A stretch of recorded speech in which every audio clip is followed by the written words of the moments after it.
Good morning everyone.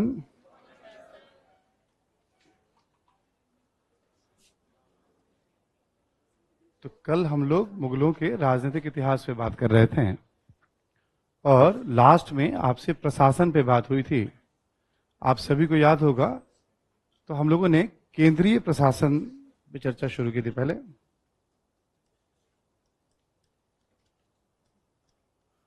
और केंद्रीय स्तर पर आप ध्यान रखो तो बादशाह का उल्लेख हम लोगों ने किया था, है ना।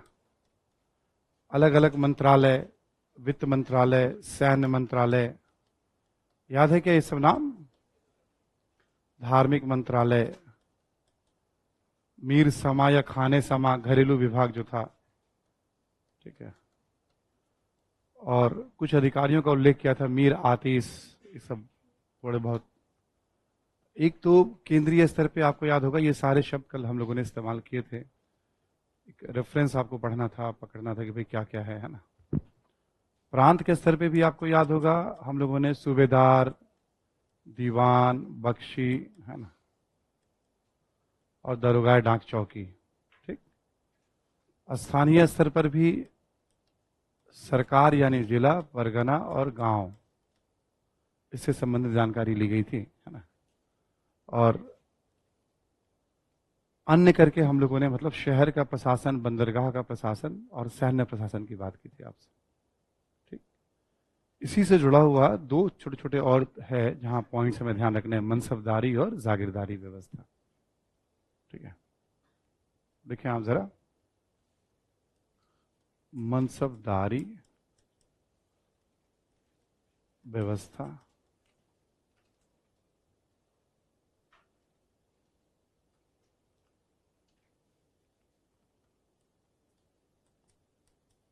मनसबदार होते हैं सरकारी पद धारण करने वाले।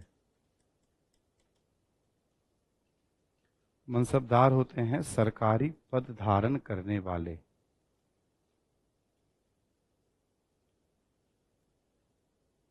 ठीक है। और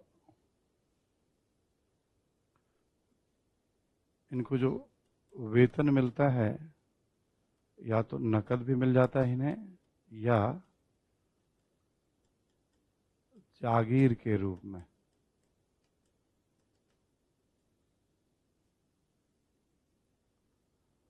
इनको मिलता है नकद या जागीर के रूप में।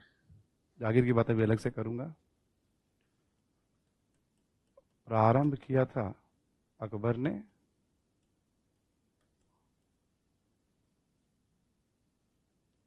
प्रारंभ किया था अकबर ने। और जो पद का निर्धारण होता है अंकों के माध्यम से,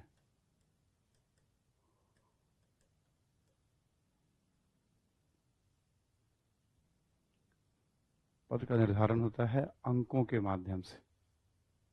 मैं बता रहा हूं, जैसे हमने किया 10/10 ऐसे, है ना, या 30/30 ऐसे करके अंकों के माध्यम से, है ना। इसे में लिखे हैं 2 अंक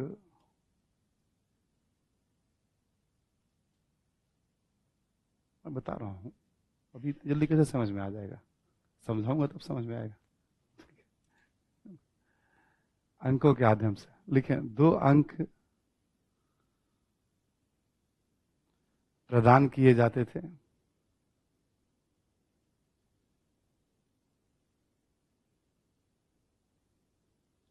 प्रथम अंक को जात,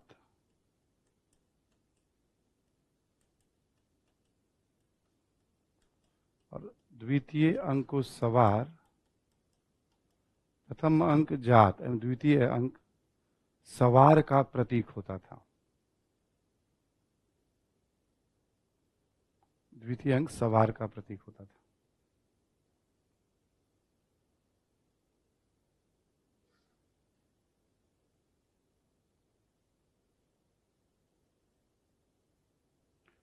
इसमें एक लाइन और लिख लें, अंग से पदानुक्रम भी निर्धारित होता था। अंक से पदानुक्रम भी निर्धारित होता था।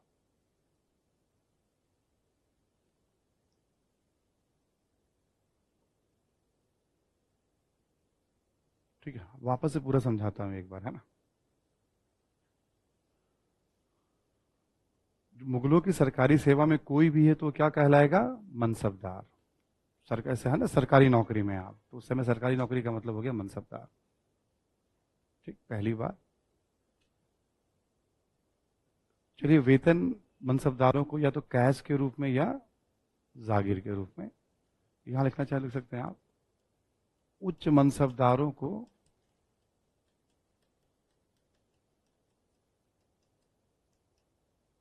एक लाइन ऐड कर लेंगे इसमें आप। उच्च मनसबदारों को जागीर के रूप में प्रायः वेतन दिए जाते थे।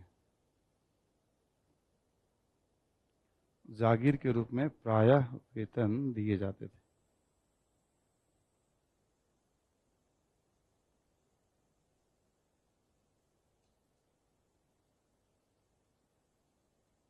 ठीक है, जागीर का मतलब हो गया किसी क्षेत्र की आय वेतन के रूप में। कल भी आपको हम समझा रहे थे, अभी फिर अलग से बात भी करेंगे। ठीक है, शुरू किया आगे बढ़ने। अब हमने यहाँ बात की कैसे तय होगा भाई, सरकारी नौकरी में कौन कहाँ है, किस पद पे है, कैसे तय होगा? तो ये तय होगा अंकों के माध्यम से। चार होते हैं ना, class 1, class 2, class 3, class 4 job होते हैं आज। कैसे तय होता है? वेतन के माध्यम से, अंकों के माध्यम से तय होता है। अंकों से तय होता है ना, कितना वेतन वाले क्लब में तुम हो, क्लास 1 हो कि क्लास 2 हो कि क्लास 3 हो, वेतन का स्लैब बना होता है। कानून से सिस्टम बनाया जाता है, बट तय कैसे होता है कि क्लास 1 है, चाहे इस वेतन वाले स्लैब में आते हैं, इस वेतन वाले स्लैब में आते हैं। तो वो नंबर्स होते हैं ना, नंबर से डिसाइड होता है कि आप क्लास 1 में हैं कि क्लास 2 में हैं कि क्लास, सरकारी जो सिस्टम होता है। प्राइवेट में तो ऐसा कोई सिस्टम है नहीं, हर कंपनी का अपना रूल है। ठीक है, प्राइवेट में तो ऐसा, सरकार में ऐसा रूल है। इन्होंने भी अंकों से शुरू किया। अब ये अंक होते थे जैसे 10 बाई 10 सबसे छोटा अंक हो गया, यानी सबसे नीचे वाले मनसबदार हो गए, सरकारी सेवक हो गए, सबसे लोअर पे। और अकबर के समय ये चला जाता था 5,000 बाई 5,000 या 7,000 बाई 7,000। ठीक है, तो जब सबसे हायर पोस्ट हो गया अंक, भी आप किस रैंक पे हैं, अच्छा इस रैंक पे हैं, तो जब प्रमोशन की कभी बात देखा जाए, चलो इसको 30 वाले रैंक में कर दो, इसको 50 वाले रैंक में कर दो, इसको 100 वाले रैंक में कर दो। ठीक है, ऐसे करके नंबर्स तय किए गए थे। ये अकबर और उसके भाई सहयोगियों के दिमाग की उपज से अपना, देखिए भाई किस सिस्टम पे आप काम कर रहे हो, उससे फिर आपका प्रमोशन देखा जाएगा ना, आप कहाँ पे हैं। शासक के लिए कोई फर्क नहीं पड़ता कब 10 वाले को 5,000 में पहुंचा दे वो, ये कानून का शासन तो है नहीं। बट 5,000 बहुत कम लोग को ही मिलते थे टॉप लेवल पे, जैसे भगवान दास, मान सिंह, ये सब 5,000 ही 7,000 ही मनसबदार थे अकबर के समय।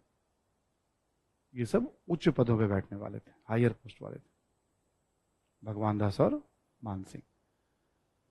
अब कितने अंग थे, कहां तक जाते थे, ये शासक तो शासक वैरी करता है।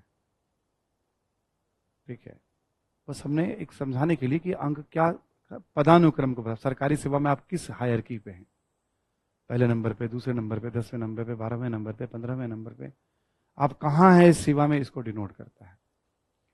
2 अंक दिए जाते थे, एक को कहते थे जात और दूसरे को कहते थे सवार। पहले अंक से पता चलता था कि आपको वेतन कितना मिलने वाला है, चाहे नगद के रूप में या जागीर के रूप में। और दूसरे अंक से पता चलता था कि आपको कितने सैनिक रखने हैं, क्या क्या दायित्व हैं आपके, रिस्पॉन्सिबिलिटी क्या होगी। ठीक, तो ये अकबर ने सिस्टम बनाया था। सिस्टम क्यों बनाया? कि थोड़ी एक क्लैरिटी हो कि कौन किस पद पे काम कर रहा है, किसी को प्रमोशन करना हो, डिमोशन करना हो, तो किस लेवल पे हम कर रहे हैं, ताकि लोगों का भी एक सेंस काम करता है। अच्छा, बादशाह इंसेंटिव होता है। तो ये अकबर के दिमाग की उपज थी, उसके तमाम सहयोगियों के साथ मिलकर अकबर ने बनाया था। जो सरकारी सेवा में, उन सबको मनसबदार कहा जाता था। ठीक, इसी में लिख लें एक पॉइंट और। देखिए, अकबर के पश्चात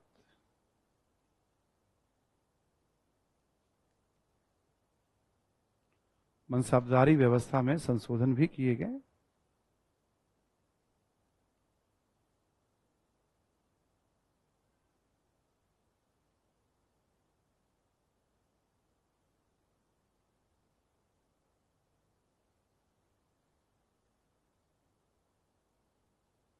ठीक है,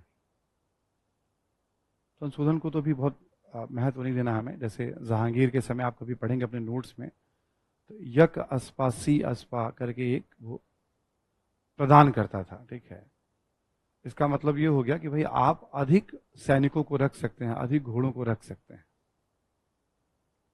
ठीक है, शाहजहां ने कहा कि भाई देखो, तुम्हारे पास जितने पैसे आते हैं उतना ही रखो। ठीक है, तो ऐसे करके कुछ कुछ संशोधन इसमें है, बट संशोधन पे ध्यान बहुत मत दीजिएगा, ऐसे लिखा हुआ है इसके अंदर। आमतौर पे जो उच्च मनसबदार होते थे, या जिसे हम जागीरदार भी कहते हैं, वो कौन होंगे? तो खास होंगे। जैसे सबसे हायर पोस्ट पे आप देखोगे तो मध्य एशियाई लोगों को, ईरानियों को रखा जाता था हायर पोस्ट पे, जो प्रायः बाहर से आए हुए थे। भारतीय मुसलमानों को भी रखा जाता था। उसके लिए एक वर्ड यूज किया इसमें, खानजादा, जो खानदानी मनसबदार थे। स्वायत्त शासक हो गए, शेख ज्यादा, जो भारतीय मुसलमान हो गए, है ना, इसमें एक वर्ड यूज किया गया है। ऐसे पढ़ते हुए निकल जाइएगा आप, मतलब उसमें कुछ करना नहीं है आपने, रुकना नहीं।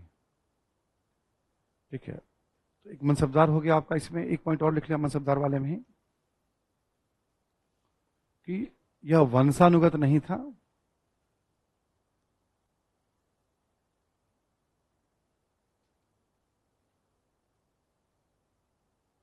और प्रमोशन, डिमोशन, ट्रांसफर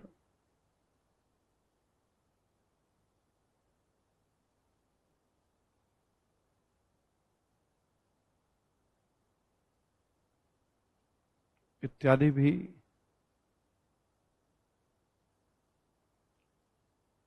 इससे जुड़े हुए थे, संबंधित थे।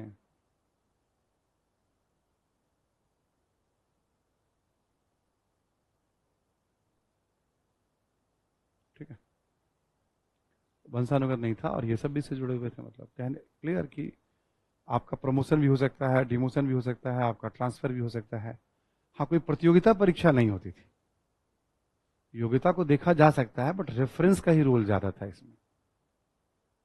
कोई प्रतियोगिता परीक्षा, आपको याद होगा ना, अंग्रेजों के समय हमने बताया था आपको, ठीक है, कि क्यों अंग्रेजों की व्यवस्था को आधुनिक कहते हैं। तो कानून से बनता था पूरा सिस्टम। एक प्रमोशन के एक जैसे रूल थे, ट्रांसफर के एक जैसे रूल थे। चेंजेस हो सकते हैं बट रीजन देने पड़ेंगे। एक जैसा उसमें भी वेतन था। ठीक है, योग्यता के साथ साथ प्रतियोगिता परीक्षा को भी उसमें महत्व दिया जाने लगा था धीरे धीरे उस समय के एग्जाम में।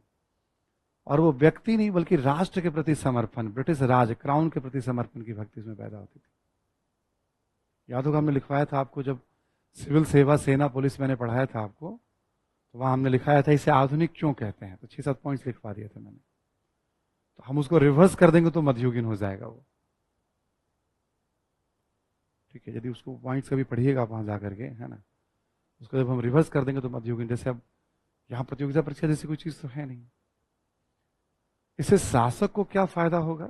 आप देखोगे बड़ी संख्या में लोग काम कर रहे हैं, याद थोड़ी रिकॉर्ड रह पाएगा कम से कम कौन किस हायरकी पे काम कर रहा है, उसके प्रमोशन में या कब से काम कर रहा है, उसके ट्रांसफर में शासक को इसे सहूलियत, चेक एंड बैलेंस करने में सहूलियत, लोगों को एक मोटिवेशन होगा कि चलो हम इस लेवल पे अच्छा काम करते हैं, थोड़ा हमें प्रमोशन मिल जाएगा।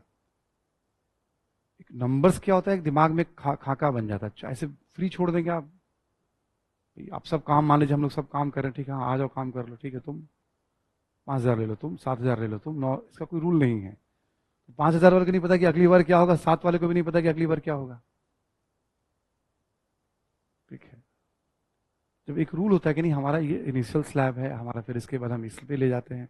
हर कंपनी अपना सिस्टम बनाती है ताकि तस्वीर एकदम साफ हो कि हम कहाँ हैं इस ऑर्गेनाइजेशन में। ठीक है, और एक मोटिवेशन लेवल भी हो कि हमें आगे बढ़ना है। तो मनसबदार की अंडरस्टैंडिंग हो गई। इसी में लिखे आप जागीरदार, जो भी हम लोग बात कर रहे थे।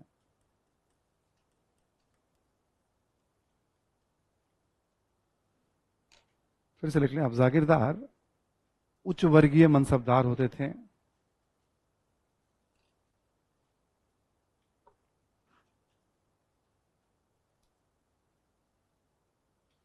जागीरदार उच्च वर्गीय मनसबदार होते थे, ठीक है, जिन्हें जागीर या क्षेत्र विशेष का राजस्व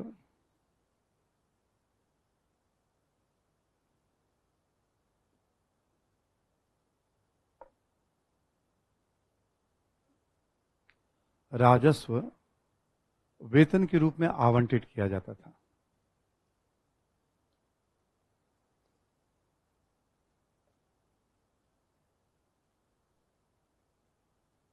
वेतन के रूप में आवंटित किया जाता था, ठीक है। अब जैसे मान लो हमने क्या बताया, जागीरदार कौन हो गए, उच्च वर्गीय मनसबदार। मनसबदार का मतलब सरकारी अधिकारी, जागीरदार कौन हो गए, सरकारी अधिकारी।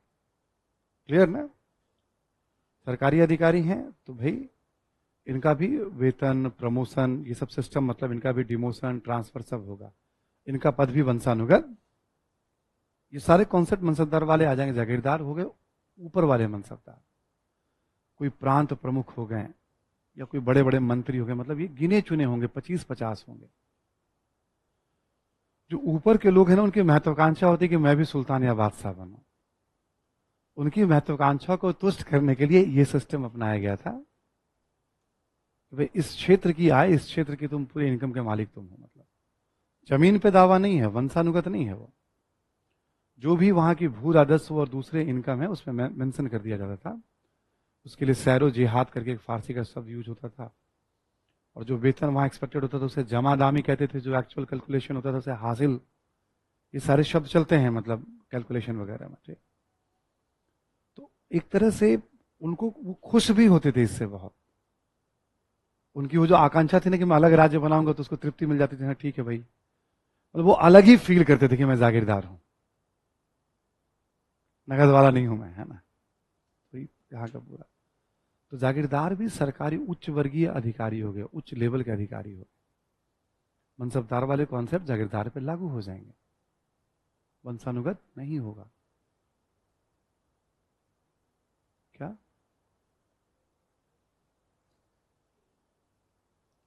ऊपर वाला जो स्लैब है इनके लिए, तो उस स्लैब उतने इनकम की जागीर दे दी जाएगी इन्हें। हाँ कि भाई अच्छा इस क्षेत्र से इतना इनकम है, इसकी जागीर दे दी गई, ये जो स्लैब था ऊपर वाला, ठीक है। तो जागीरदार हो गए आपके ये। तो जागीरदार मतलब प्रतिष्ठा का विषय होता था कोई जागीरदार है।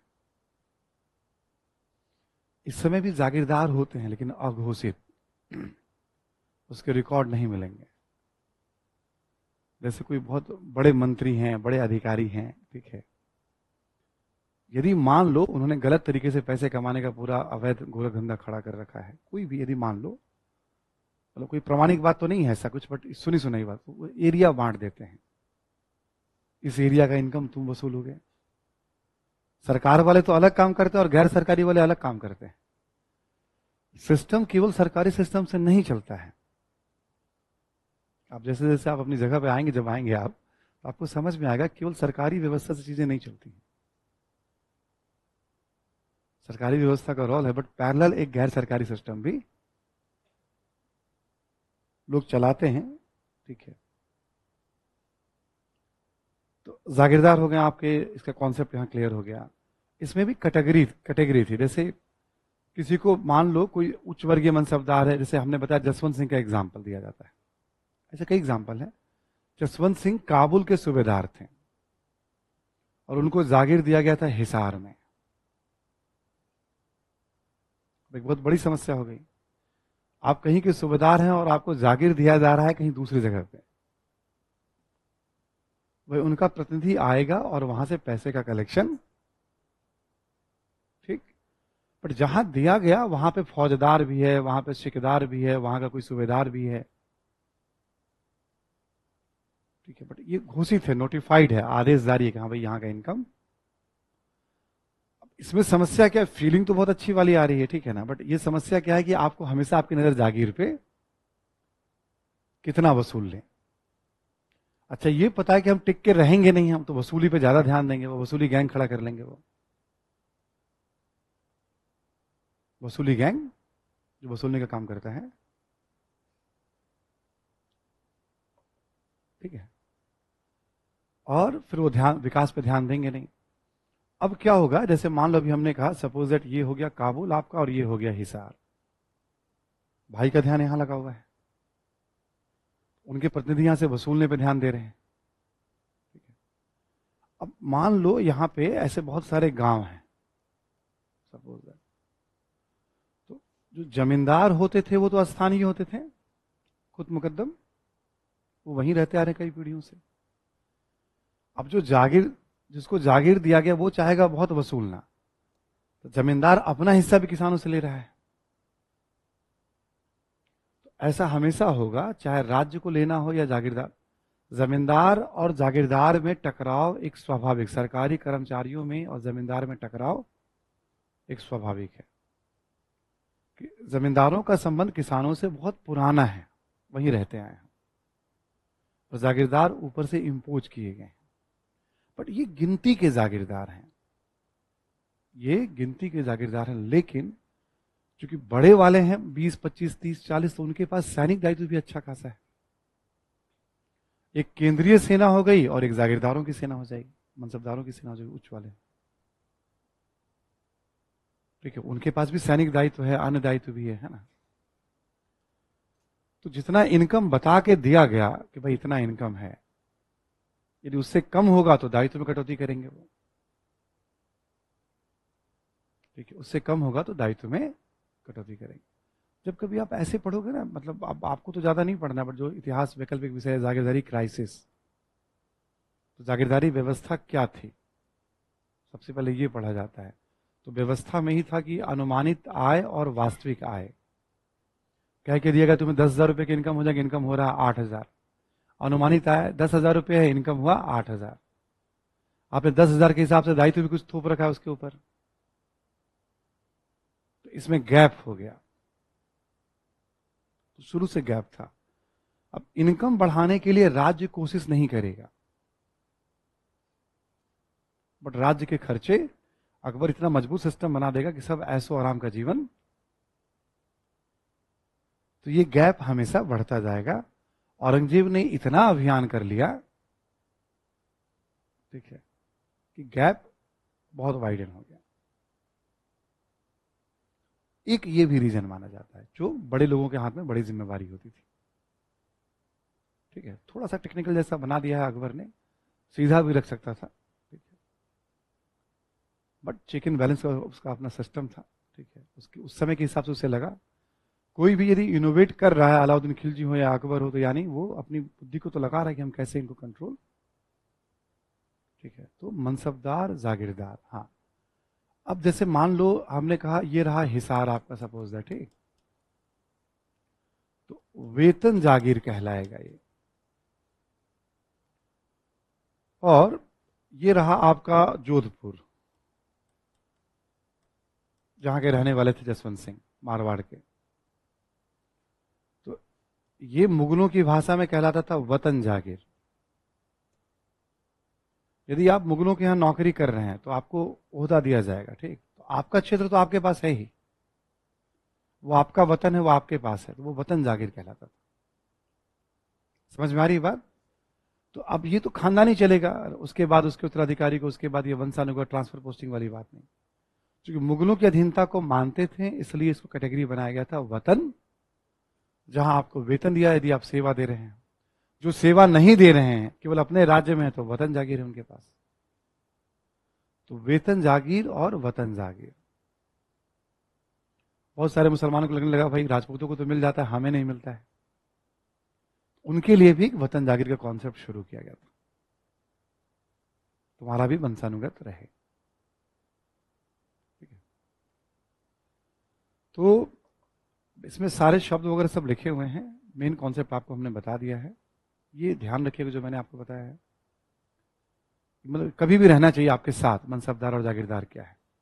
बाकी 2, 4, 10 ऐसे वर्ड्स वगैरह हैं, आप पढ़ना चाहे तो पढ़ सकते हैं इसको, इसमें कोई नुकसान करने वाली बात नहीं जो नोट्स में लिखी हुई, मतलब अति नहीं है बहुत, ठीक है। वेतन,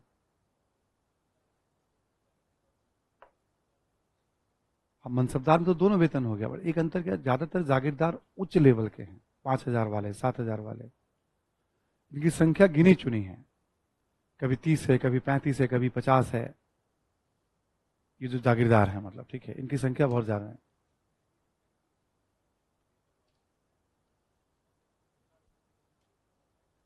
और जिनका कम नंबर है, जो हायरकी में नीचे है, उनका दायित्व कम है, तो ऑब्वियस है 3,000 वाला कम दायित्व होगा, 5,000 वाले के दायित्व भी ज्यादा होंगे। आप चीफ सेक्रेटरी बनेंगे तो आपके पास रिस्पॉन्सिबिलिटी बहुत जबरदस्त, समझो नेक्स्ट टू सीएम हो गए आप। और कलेक्टर बनेंगे तो एक जिले के कलेक्टर हैं, सिस्टम में जाएंगे तो बस आपको इतना पता होगा हाँ सीएम साहब मुझे जानते हैं। चीफ सेक्रेटरी का मतलब हो गया कि 24 घंटे आप और सीएम साथ हैं, ठीक है। जब आप सीएस बन जाएंगे, ठीक है, 24 घंटे आप, हर आईएएस का सपना होता है यदि हम राज्य में तो चीफ सेक्रेटरी बने, और सेंटर में है तो किसी डिपार्टमेंट का सेक्रेटरी या कैबिनेट सेक्रेटरी बन गए तो फिर इससे बड़ी बात, ठीक है। हर कैबिनेट की मीटिंग में जो है आप मतलब काफी पावरफुल पोस्ट होता है सब। सिद्धि ने लिखा है कि जागीरदारी सिस्टम को हम मनसबदारी का पार्ट बिल्कुल ले तो कह ही सकते हैं, मैं लिखवा ही दिया आपको। जागीरदार उच्च वर्गीय मनसबदार है, इसलिए हमने जितनी बात बताई उतना ही ध्यान रख लीजिए। और जीतू ने लिखा है कि क्या सैन्य बल रहता था या नहीं, रहता था, बिल्कुल रहता था।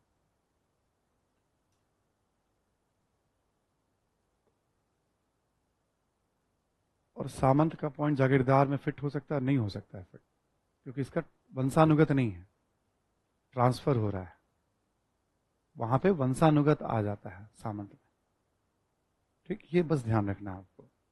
न्यायांकर व्यवस्था जो था वो सामंत से फिट हो सकता है, वहां वंशानुगत है, इकता भी नहीं फिट होगा, ठीक है, मनसबदारी जागीरदारी से फिट नहीं होंगे, हाँ, ठीक है। ये है आपका राजनीतिक घटनाक्रम। कोई कुछ कह रहा था क्या? हाँ,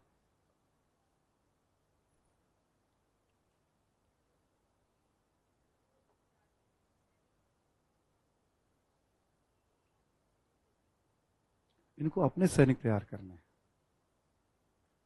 और जैसे सूबेदार हैं वो, तो उसके लिए अलग व्यवस्था रेवेन्यू की हो रही है, वहां पे दीवान उनको देगा पैसा और उसके हिसाब से सेना वहां तैयार, प्रांतों की सेना अलग होगी, इनकी सेना अलग होगी, तो तैयार करने होंगे, ठीक, दोनों साथ नहीं चलेंगे, वो अलग सिस्टम है प्रांत का, वो प्रांत को देखने के लिए, इनके बस इनको तुष्ट खुश करने के लिए, इनको मतलब आमतौर पे क्या होता था, जहां आप सूबेदार हैं बगल में ही आपको कोई जागीर, जब किसी किसी को पनिश करना है, परेशान करना है, तो जागीर दूर दे दो, तुम जागीर चाहिए तो मिल लो जागीर तुम, ठीक है। हाँ,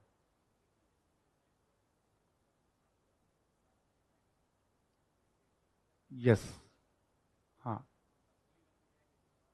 हाँ, खामी है इसमें। अब इसमें भी क्या है कि मतलब एक जो स्लैब हो, जैसे हमने कहा 5,000 भाई 5,000, ठीक, ये छोड़ देते, अब क्या करना है इसको। इसमें भी 3 कैटेगरी होती थी, हर एक रैंक पे 3 कैटेगरी होती थी, अब इसकी जरूरत नहीं पड़ेगी, आप लोग छोड़िए सब, जो समझना था वंशानुगत नहीं है। मनसबदार मैक्सिमम तो नकद वेतन पे थे, राजस्व वेतन वाले गिने चुने होते थे, 25, 50, 100 बहुत हो गए, वो टॉप लेवल के सारे बड़े अधिकारी हो गए। उनकी महत्वाकांक्षा को तुष्ट रखना, उनको ये फील देना कि भाई तुम जो है एक तरह के शासक ही हो तुम भी, मतलब अकबर को लगता था कि लोग क्यों विद्रोह करते हैं, लोग क्यों महत्वाकांक्षा करते हैं, बट उनपे भी एक चेक रखना। जैसे कोई जागीरदार, किसी को जागीर दे दिया गया मान लो, ठीक है, तो वहां का जो फौजदार है, वहां के और भी अधिकारी हैं, ऐसा नहीं कि सब जागीर है, उनकी मदद से सब करना पड़ेगा आपको, हर जगह चेक एंड बैलेंस का सिस्टम रखा हुआ था अकबर ने। उसे पता था कि एक आदमी कहां कहां देखेगा, तो अधिकारियों को, हाँ, कोई मिली भगत कर ले तो बात अलग है, बट किसी न किसी लेवल पे तो अलग से दीवान होता था इसके लिए। आपको याद होगा कल हमने बताया था, जागीर के लिए अलग से, खालसा के लिए अलग से, जागीर के लिए अलग से दीवान होता था, अलग अलग कर्मचारियों को। तुम रिकॉर्ड किसी लेवल पे कोई तो विरोध करके बता देगा कि हाँ सिस्टम में यहां खामी है, ये समस्या आ रही है।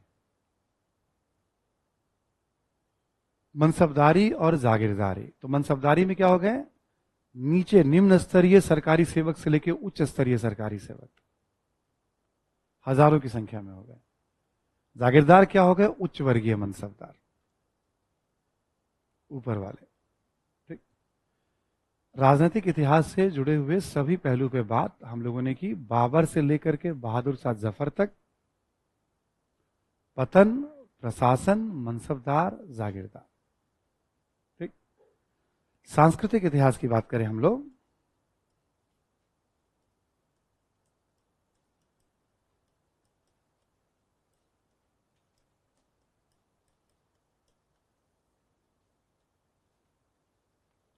सांस्कृतिक इतिहास की बात करें हम लोग, तो फिर एक बार स्थापत्य। अब चूंकि स्थापत्य के बारे में इंडो इस्लामिक क्या होता है, ठीक है, इंडो इस्लामिक क्या होता है तो हमने आपको बता ही रखा है पहली क्लास में ही शुरू में। यहां पे भी Indo Islamic word same, Islamic और इंडियन दोनों का फ्यूजन, मिक्सचर, तो इंडो इस्लामिक यहां भी चलेगा। स्थापत्य, चित्रकला, साहित्य और संगीत। ठीक है, हैंडआउट्स के साथ चलेंगे। स्थापत्य दो हिस्सों में बटेगा हमारा। ठीक है, स्थापत्य दो हिस्सों में बढ़ जाएगा हमारा। एक हमारा हो जाएगा तथ्यात्मक और एक होगा थोड़ा विश्लेषण। राइटिंग करनी पड़ेगी, इंपॉर्टेंट हो जाता है ये, है ना। तथ्यात्मक के लिए फिर हम लोग आ जाएंगे अपने हैंडआउट्स पे, है ना। और देखो सबसे पहला तो याद रखना है, ठीक है, ये बात, जैसे कुतुबुद्दीन ऐबक के समय क्या बना, तो कुतुब मीनार, 2.5 दिन का झोपड़ा, कुबतुल इस्लाम मस्जिद। हमने कहा ना पहले राउंड में केवल शासक और नाम और जगह, हम हो सकता है उसके बारे में इसमें अतिरिक्त जानकारी दे रहे हैं आपको, बट पहले राउंड में आप फर्स्ट राउंड में केवल इंट्रोडक्शन लीजिए उसका कि हाँ ये था। उसको ना टुकड़ों में बांट के याद करेंगे तभी बात ठीक से बैठेगी, है ना। और थोड़ा बहुत स्थापत्य वगैरह में क्या होता है, जैसे आप बहुत आराम से पढ़ रहे हैं, बहुत रिलैक्स है, जैसे क्लासेस में तो 1-2 क्लासेस रोज चल रही हैं आपकी, जब कभी ऐसे रिवीजन करें तो एक बार आप अपने साथ मोबाइल फोन लेकर के वहां बैठ सकते हैं आप। कोई एक आधा फेमस फेमस आर्किटेक्चर को जरा एक बार व्यू कर लिया, गूगल पे गए जरा व्यू कर लिया, ज्यादा नहीं, मतलब सबको व्यू मत करिएगा, करना चाहें तो कर सकते हैं आप फेमस फेमस वो भी, बट मेजर मेजर कर लेंगे तो उससे भी एक इमेज बन जाता है। ठीक है, उससे भी एक इमेज बिल्ड हो जाएगा तुरंत आपका। ताजमहल है, कुतुब मीनार है, कोई भी लाल किला है, आपने एक व्यू कर लिया, उसको देख लिया बैठ के। रियल देख सकते हैं तो देख लीजिए रियल कभी लाइफ में। नॉर्थ वाले में बहुत ज्यादा नहीं है, दिल्ली आगरा सब नजदीक में ही है, मतलब कोई बहुत दूर नहीं है। ठीक है, कभी समय मिले तो आप देख सकते हैं उसको। स्टूडेंट्स की इकोनॉमी के दायरे में आता है, सस्ते सस्ते सब यात्रा के साधन है, मेट्रो है, बस है, मतलब जो आप उसको अफोर्ड कर सकते हैं। तथ्यात्मक जानकारी में आ जाए हम लोग एक बार। अब मुगल स्थापत्य, कहानी शुरू हो रही है यहां बाबर से। अब आप देखेंगे बाबर में आगरा में मस्जिद बनवाया इसने, संभल में मस्जिद बनवाया, पानीपत में मस्जिद बनवाया, ठीक, और कुछ बगीचों का निर्माण करवाया इसने। आगरा में भी जैसे लिखा हुआ है इसमें, राम बाग या आराम बाग, जौहर बाग। लोदियों के समय गार्डन का कॉन्सेप्ट आ गया था, ईरान में बहुत फेमस था गार्डन का कॉन्सेप्ट। तो मुगलों के समय में बाबर बाबर के पास कोई वक्त तो था नहीं बहुत, ठीक, तो कुछ मस्जिद और कुछ बाग, गार्डन, बाबर का दिल था गार्डन गार्डन, बड़ा रुचि थी इसको गार्डन में, ठीक है। हुमायूं, अब ये भाई भी भागता रहा, कभी पूरब कभी पश्चिम, फिर पूरब, फिर इतना पश्चिम चला गया कि ईरान पहुंच गया। शेर शाह ने इसको इतना पश्चिम पहुंचाया कि ईरान पहुंचा दिया इसको। शुरू में अभियान किया उत्साह से पूरब, खबर मिली पश्चिम में समस्या, पश्चिम आया, फिर दिल्ली होते खबर मिली पूरब में समस्या, पूरब गया। शेर शाह ने फिर ऐसी योजना बनाई, इसे ईरान पहुंचा के दम लिया कि तुम यहीं रहो। सादा मौका नहीं मिला, बट ऐसा कहा जाता है जब दूसरी बार इसने दिल्ली पे, तो इसका स्कीम था दीन पनाह नगर। दीन पनाह को ही हम लोग ओल्ड फोर्ट कहते हैं, और कहा जाता है इसी जगह पे प्राचीन काल में, उत्तर वैदिक काल में इंद्रप्रस्थ भी था। ठीक। दीन पनाह नगर इसने बसाया, ज्यादा कुछ इमारत बनवा नहीं पाया। जैसे उसमें एक पुस्तकालय बना पाया जिसकी सीढ़ियों से गिर करके, ठीक है ना। बट अच्छी बात है, पुस्तकालय बनाया, मतलब ये सब बातें कान को ना बड़ी सुकून देती हैं। ठीक है। यहीं पर शेरशाह ने चूंकि जीत लिया था दिल्ली को दोबारा, तो इसी को शेरशाह का बहुत सारी इमारतें बनवाई शेरशाह ने यहाँ। इसी को ओल्ड फोर्ट कहा जाता है, पुराना किला कहा जाता है। हाँ, इसी को, दीन पनाह को ही। और प्राचीन काल में, उत्तर वैदिक काल में माना जाता है यही इलाका जो था वो इंद्रप्रस्थ था। जब हम लोग दिल्ली की बात करते हैं, ठीक है, जैसे अलग अलग, आपको याद होगा श्रीनगर अलाउद्दीन खिलजी ने बनवाया था, आपको याद होगा। उसके बाद तुगलकाबाद, फिर जहांपना नगर, फिर फिरोज शाह कोटला, और पहला हो गया किलाए राय पिथौरा। तोमरों और चौहानों के समय माना जाता है पहली बार दिल्ली का विकास तोमरों और चौहानों ने किया। दिल्ली का अगला जो केंद्र बना वो सीरी फोर्ट का एरिया बना, फिर तुगलकाबाद का एरिया बना, फिर जहांपना नगर का, फिर ये फिरोज शाह कोटला दिल्ली गेट के पास पड़ता है, क्रिकेट मैच वगैरह होते हैं यहाँ पे। ठीक है। अब ये बना दीन पनाह, माना जाता है छठी बार दिल्ली का विकास हुआ। ठीक। ऐसे गिनती में से छठी दिल्ली कहते हैं। फिर लाल किला वाला एरिया बनेगा, उसको शाहजहानाबाद कहा जाएगा। नोट्स में लिखा हुआ, लिखने की जरूरत नहीं पड़ेगी आपको। सातवीं दिल्ली कहा जाएगा। तो मध्यकाल में 7 अलग अलग दौर में शहरों का विकास दिल्ली में। ठीक। फिर अंग्रेज आ जाएंगे तो लाल किला से थोड़ी सी दूरी पे, ज्यादा दूरी नहीं है, मतलब पहाड़ी वाला एरिया था, रायसीना हिल्स, लुटियंस दिल्ली। ठीक।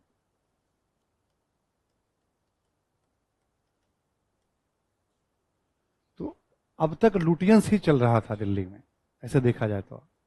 अब मोदियंस दिल्ली भी है।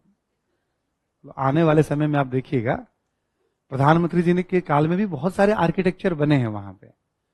जब राजकीय स्थापत्य की बात होगी तो उनका भी नाम दिल्ली के इतिहास में अब आएगा।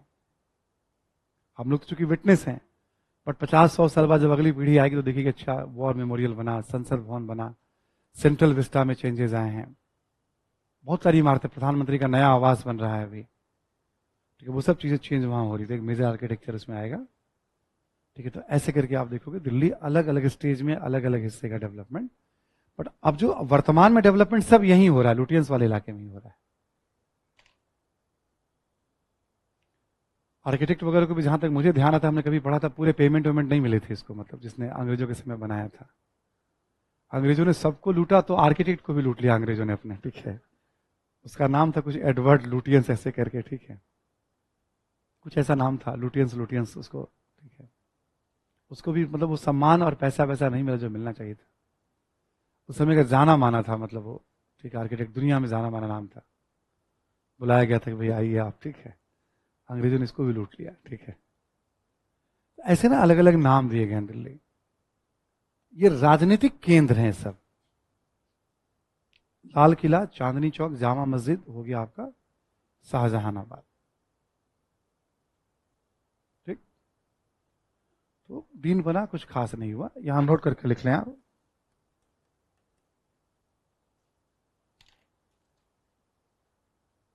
नोट करके लिख लें आप। ऐसे एक पॉइंट साइड में रखिएगा कि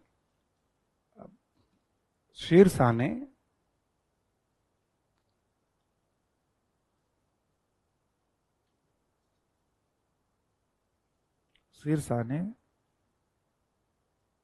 दिल्ली में एक किले का निर्माण किया,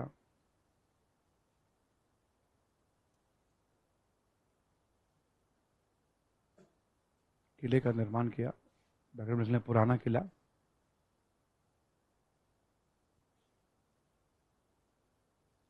और इसका एक प्रमुख स्थापत्य है किलाए कुहना मस्जिद।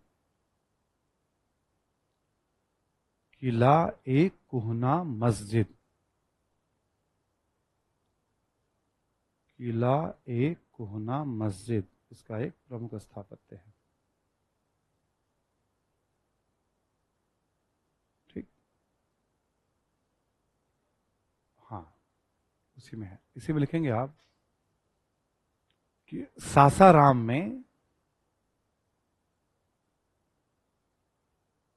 सासाराम में बिहार में पड़ता है ये, सासाराम में झील के बीच, झील के बीच शेरशाह का मकबरा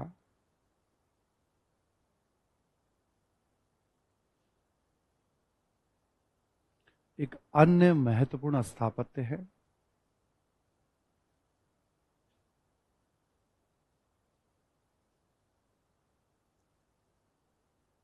ठीक है,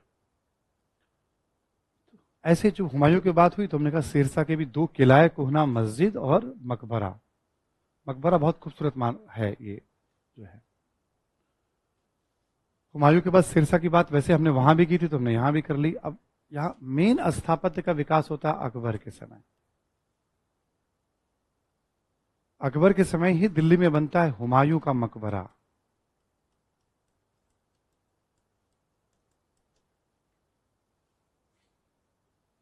बहुत इंपॉर्टेंट है। दिल्ली में कोई विदेशी प्रतिनिधि आते हैं, यदि वो आगरा नहीं जा पाते हैं तो दिल्ली में उन्हें हुमायूं का मकबरा जो है घुमाया जाता है। यूनेस्को के हेरिटेज लिस्ट में भी है। गुंबद इसका संगमरमर का बना हुआ है। आप देखिए इसका एक परिचय दिया हुआ है इसमें। दीनपना शहर के बाहर स्थित है, यानी पुराना किला के बाहर है ये। अकबर के काल की पहली इमारत है। ठीक है, इसका निर्माण हाजी बेगम की देखरेख में, हुमायूं की पत्नी थी ये, मीरक मिर्जा ग्यास के द्वारा किया गया। ये आर्किटेक्ट का नाम है। लाल बलुआ पत्थर से निर्मित है। संगमरमर का गुंबद है, दोहरा गुंबद है। फारसी चार बाग शैली का प्रथम मकबरा है। जो प्रथम है वो तो आपको फारसी चार बाग शैली, जैसे मान लो यहां पे मकबरा का निर्माण करना है, सपोज दैट पूरा एरिया चिन्हित कर लिया गया, यहां पे सपोज दैट वो इमारत बनाई गई। अब इस वाले हिस्से में जो होगा आप देखोगे इसको चार हिस्सों में से बांट दिया जाएगा।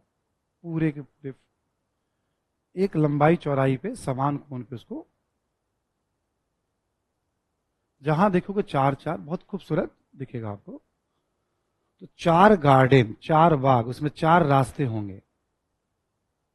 ठीक है, और कतार में पेड़ लगे हुए होंगे। रास्ते के दोनों तरफ पेड़। ठीक है, रास्ता होगा, रास्ता के दोनों तरफ आप कोई भी कहीं भी देखेंगे। ताजमहल भी चार बाग शैली में है। ठीक है, मतलब पूरे स्पेस को चार चार हिस्सों में बांट दिया जाएगा। ठीक है, रास्ते बन जाएंगे। सपोज जैसे ऐसे करके रास्ता बन गया एक हिस्सा जो, ठीक है, यहां पेड़ों की श्रृंखला चल रही है, इधर पेड़ों की श्रृंखला चल रही है। इसमें पानी के सोर्स भी हो सकते हैं, फव्वारे भी हो सकते हैं। ईरान में बहुत फेमस रहा है। तो जैसे मान लो ताजमहल की बात करें हम लोग, पूरे ताजमहल वाले एरिया में, अब एग्जैक्ट नंबर्स नहीं ध्यान है मुझे, बट 12, 14 या 16 बाग हो सकते हैं छोटे छोटे ऐसे उस पूरे स्पेस में। कोई भी एक नंबर मान लो, मतलब मुझे नंबर एग्जैक्ट ध्यान नहीं है। यहां पे भी 10, 12, 15 ऐसे 16 बाग हो सकते हैं हुमायूं के मकबरा में भी। पूरे स्पेस जितने एरिया में बनना है सब पूरा एरिया ले लिया गया। एक छोर पे इमारत हो गई, फिर खूबसूरत दिखने के लिए उसको, मतलब तो एकदम ठीक इमारत के सामने ऐसे चलने का रास्ता बनाया जाएगा। दोनों कतारों में पेड़ होंगे और छोटे छोटे हिस्सों में उसको बांट दिया जाएगा ताकि आप किधर से भी आना जाना कर सकें। पेड़ या खूबसूरत फूल और पानी के फव्वारे, बहुत ही खूबसूरत लगता है। कभी देखेंगे आप चारबाग शैली का कोई भी इमारत हो, चारबाग शैली में बना होगा। एक तरह से क्या हुआ, मतलब ये एक तरह का नियोजन है, प्लानिंग है चारबाग।